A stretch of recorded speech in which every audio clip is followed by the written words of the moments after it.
Hi everyone. Just a little bit introduction from me. I was on practical training at the National Center for Supercomputing Applications for about like 8 months, and then I will start my graduate study in physics at Drexel this fall. So this work is done in collaboration with Matthias Kroskokin from the National Center for Supercomputing Applications and Robert Brunner from University of Illinois at Urbana-Champaign. So for those who are out of astronomy, actually actual numerical catalogs is just a list of objects showing their properties. So I will start with an overview to discuss like why we want to create Vizic and the motivations and the design and the architecture of this software, and continue with introducing some main features of Vizic, like we can create interactive sky maps to explore and visualize the catalogs. We can filter the objects being displayed and also apply some customizable color maps, and also additional like scientific overlays, including like Voronoi diagram, minimum spanning trees. So I will expand on that a little bit, especially for folks who are not familiar with astronomy. And then at the end of this talk, I will just give a demo to show how to work with those using Vizic. Okay, so as many might know, all sky surveys has been one of the major methods to make observations in astronomy today. And all sky surveys basically just scan the sky and taking pictures, and that's it. So as those projects, like for example, like SLON, DES, and LSST, as so those projects getting growing bigger and bigger, and getting more and more data, and mostly images and catalogs. So it creates challenges for astronomers to just explore the data and find the right things you want. So from my past experience working with survey data, I oftentimes find myself going back and forth between images and catalogs. So basically, we can explore the images. Those images give us most straightforward impression of what being observed and how this looks like. But they are fixed. They are static images. You can't remove too bright stars, or you can't remove some objects that are too far away. But with catalogs, you can do that. On the other hand, the catalogs are they are just numbers. By looking at these numbers, you are not creating a visual image of what is being observed. So we were thinking that maybe we can create a tool that can visualize these catalogs, so it emulates the visual impressions from the images. At the same time, it maintains the flexibility to interactively manipulate these catalogs. So we first started with just creating a standalone web application. So we draw each object as a SVG elements on a blank canvas. But soon we realized, astronomers are usually not too familiar with setting up servers, or writing codes in JavaScript.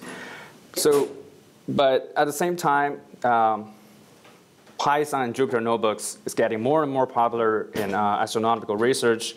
The interactive computing environment, from Jupyter notebooks, you can just write codes and edit it and run again. So it's really convenient and easy to work with. Also, the new SciPy widgets, it allows us to just interact with the scripts running in the kernel. So we decided to just write a Python package that can be used within Jupyter notebooks.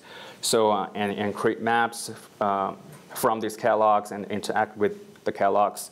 But now it comes to a new problem, which is that for relatively large catalogs, it's not smart to just, for example, like 1 million objects, to create 1 million SVG elements for every one of them, right? So it's like an image for a super large, image. Actually, when you had at the native resolution, the size of the image is much, much bigger than the size of your monitor measured in pixels.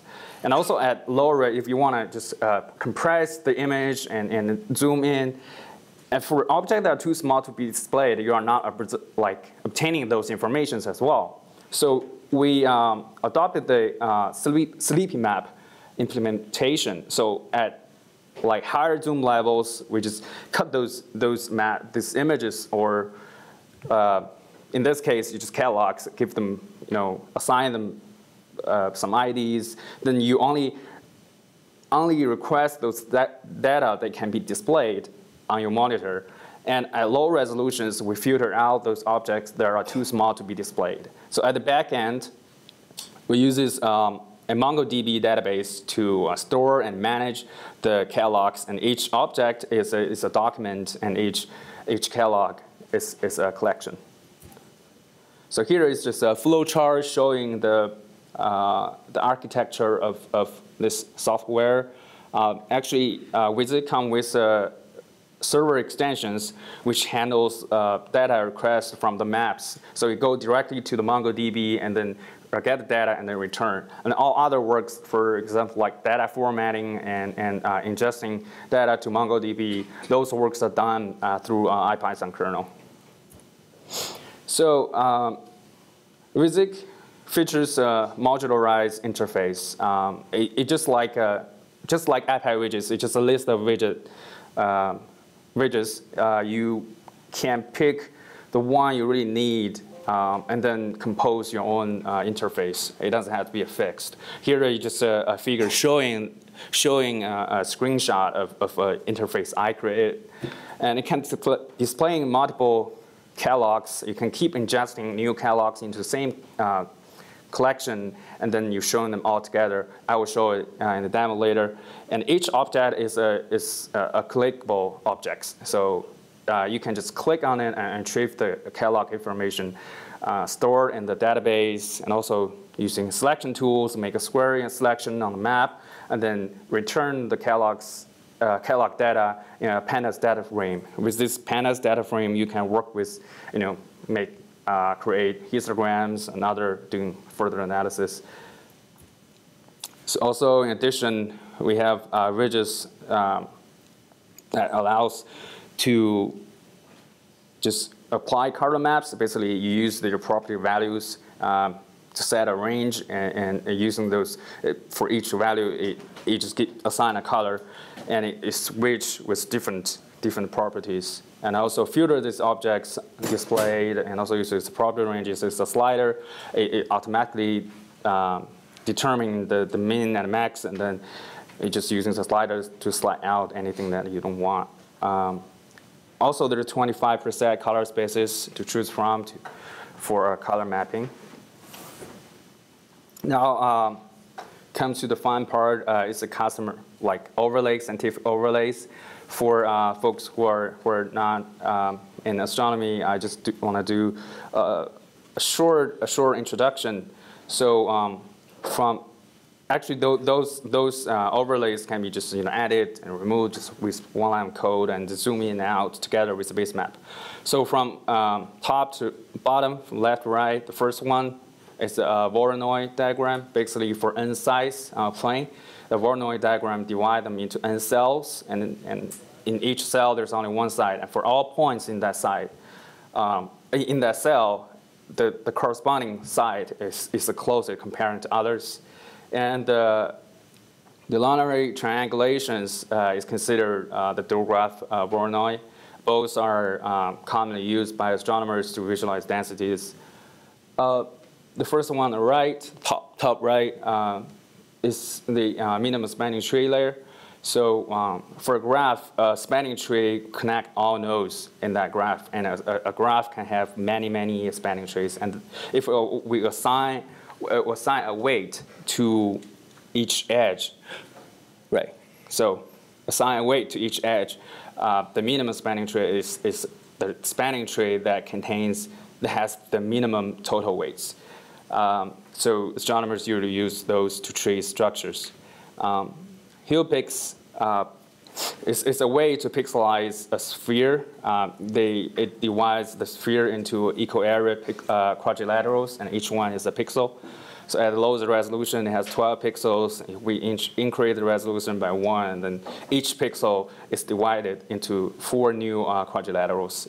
It was first developed and used on the study of SAMB's cosmic microwave background.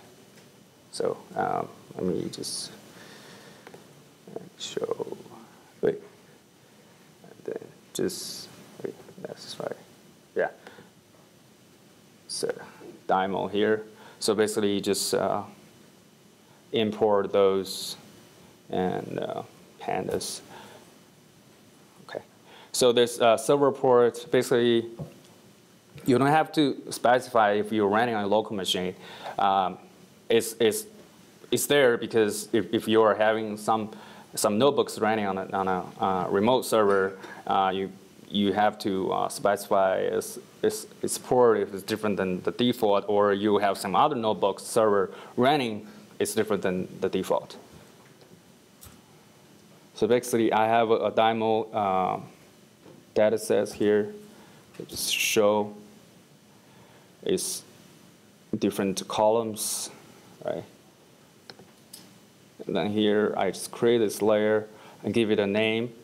And so you already use a radius. If it doesn't have, the default to filter those objects, like for the Slimpy map approach, is using like A image, B image, or basically the semi-major and semi-minor axis of this eclipse. But if it doesn't have it, we use radius. And also, Vizic provide the function. You just, if you have some other things, other names, you can just swap the column names and use it for radius. So here, and it just give you no shape information and give you a. So now we create a map, and then add this gray layer. Basically, it's visualizing the catalogs. Append it to the layer, to the map, and then just show it. Wait. I don't know what's going on here. Let me just. What's going on? It was running fine. I don't know what's going on here. Let me just remove that. Do it one more time.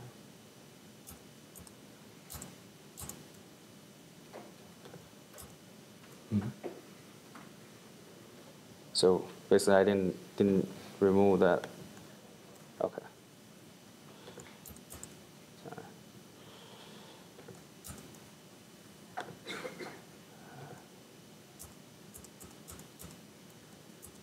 Mm-hmm. Sorry, just I don't know what's going on here. I just tested.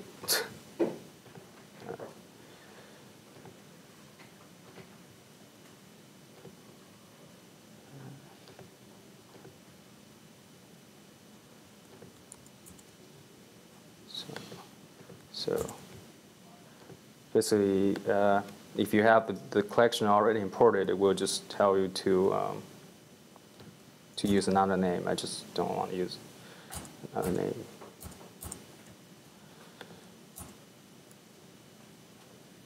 So, oh, I know.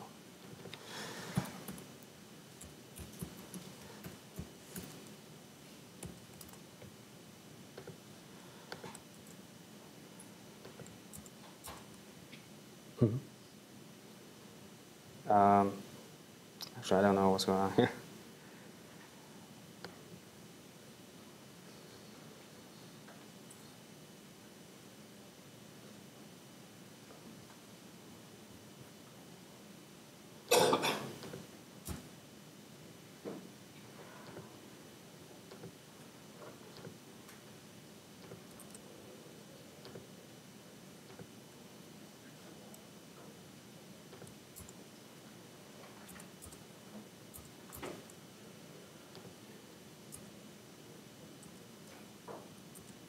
Okay. Huh. Oof. So basically, just you see these catalogs are being, displayed. So you can also full screen. You can just browse. Okay. And now I just shift this part of catalogs I just imported, shift them locations, basically make it a different catalogs, just different data there, and then I use add to old, just add to that existing collections, and then now I can show it. So if you can see the difference, there's actually two. It's just to make a copy and then scrape them into one map. So actually, I can also color that to show that they are different. So I don't know if you guys can see it. Can you see it? Actually, the different color. Actually, one is the other's copy, and then just using different color to show that there are different catalogs being imported. I can also change their color maps to change a different color. If you see, they just change it to different color map. Okay, and then if I tell them no, don't color them, and then just go back to default color, which is red. And then just some widgets like a home button. I can click it and then reset its zooms and locations. This selection tool I just mentioned earlier. Also this get data button. It's like query the database for whatever I selected. I just make it a toolbar.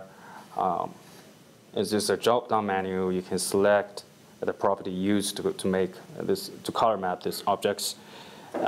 Slider to slide out. Filter these objects. This is basically a widget. When you click on the object, it shows its catalog. And I put it all together in according, and then just for easier showing them.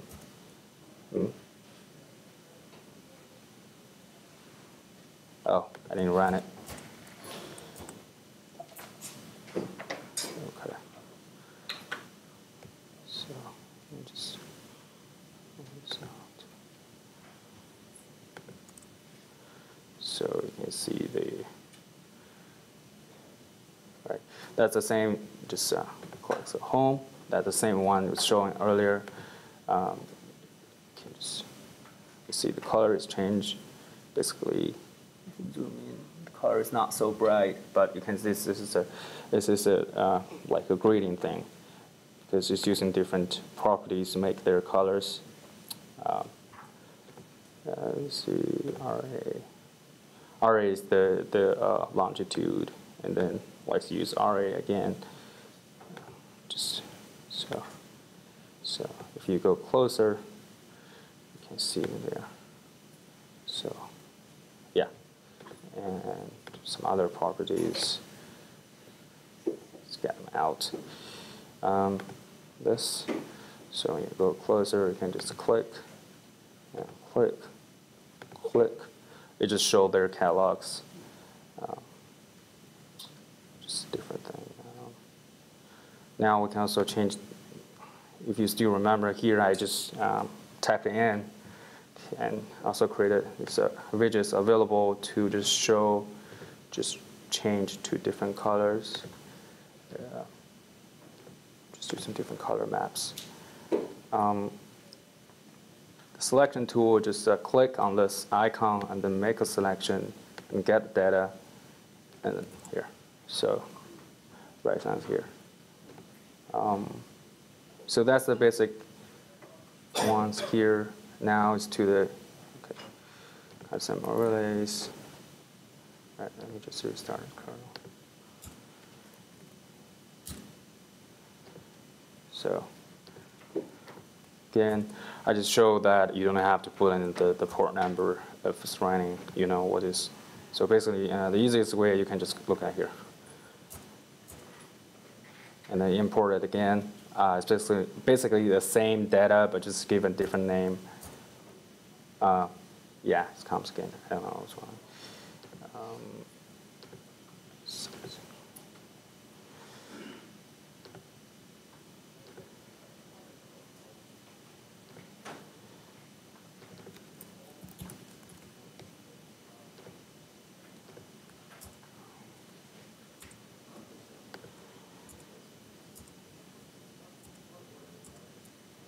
Okay, so basically here, why I didn't, so this, you see that it doesn't have a radius, so you will not filter. And then they give you this telling you that it's going to use at points and a slow performance. The why I'm doing this because I just want to show how these overlays are matching with the actual points. So here is the minimum spanning tree, just add, right? And this goes with them together, right? And then you can filter them, right? So the first one is the maximum length and the minimum number of members in each saved branch. Also do is you can use interact, right? And you can just change. Sorry, I don't know if it can be seen here, right? So I guess this would be useful if you really want to trace the structures and just make changes and then just remove. Now just add, create a different Voronoi and linear triangulation and hill picks. Inside is a parameter usually is like the default is 1024. So kind of add this layer and see here. And then you can remove just a different D. So add. So you can just zoom in out. So here. And then the helix, right? See how they are distributed just by looking at those. Just remove. Yeah, I think the demo is here. And any questions? Yeah. Thanks.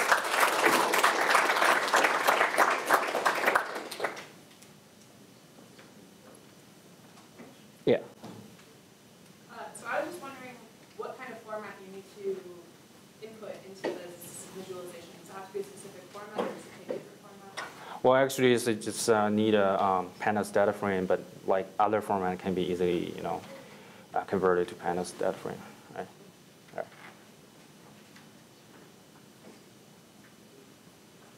Do you have a way to display images there, or is it? Yeah. So the issue here is for images, you already store those images. So you reband them and store them at different resolutions. If you have them already, you can just easily specify a location and just append them together. But that's not the goal and the approach we're taking here. It will be useful to do it. Yeah.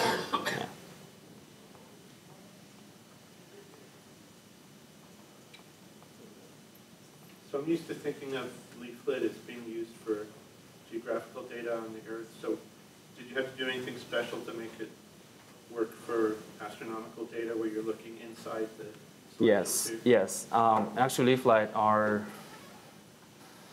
more for static images. I don't know. Maybe they have not provide a specification for vectorized data.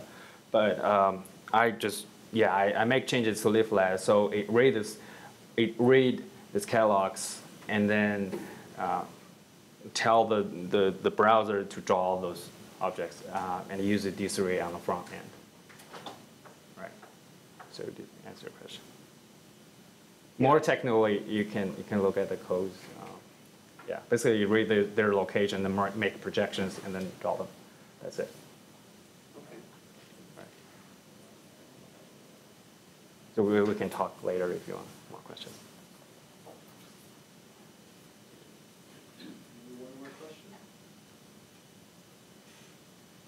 have one last question. Have you thought about integration with Jupyter Lab? Yes, actually updated to the latest version, so it's compatible with iPad Widgets 6 and Notebooks 5.0.